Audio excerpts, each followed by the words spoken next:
বাচ্চাদের গোসলের সময় যে ভুলগুলোর কারণে বাচ্চাদের বারবার ঠান্ডা লাগে। বাচ্চাকে গোসল করাতে গেলে আমরা প্রায় সময় কিছু না কিছু ভুল করে থাকি। এসব ভুল করলে বাচ্চার বিপদ হতে পারে।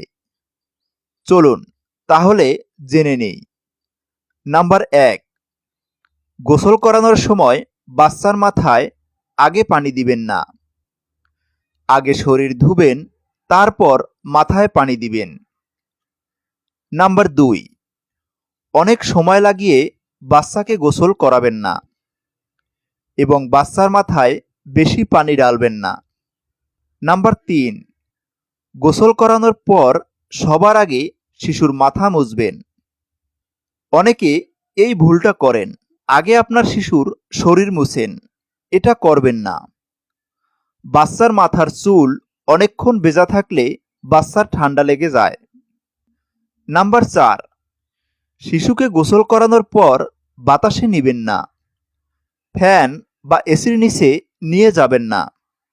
অনেক রোদ অথবা অনেক বাতাস আছে, এমন জায়গায় বাচ্চাকে গোসল করাবেন না।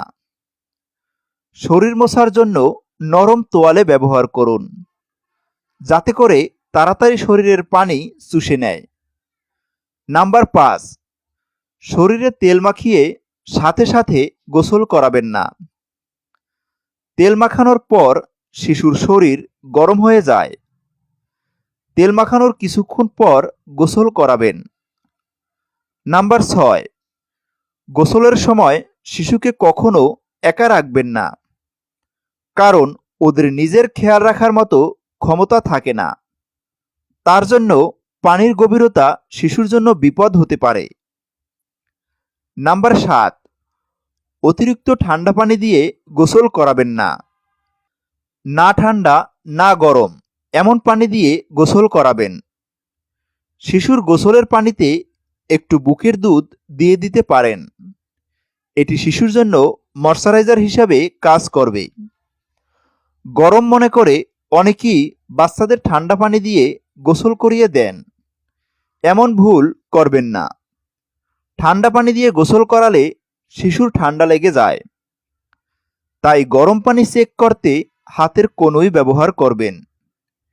এই নিয়ম মেনে বাচ্চাকে গোসল করালে শিশুর কোনো সমস্যা হবে না। আপনি আপনার বাচ্চাকে গরম পানি নাকি ঠান্ডা পানি দিয়ে গোসল করান, অবশ্যই কমেন্ট করে জানাবেন।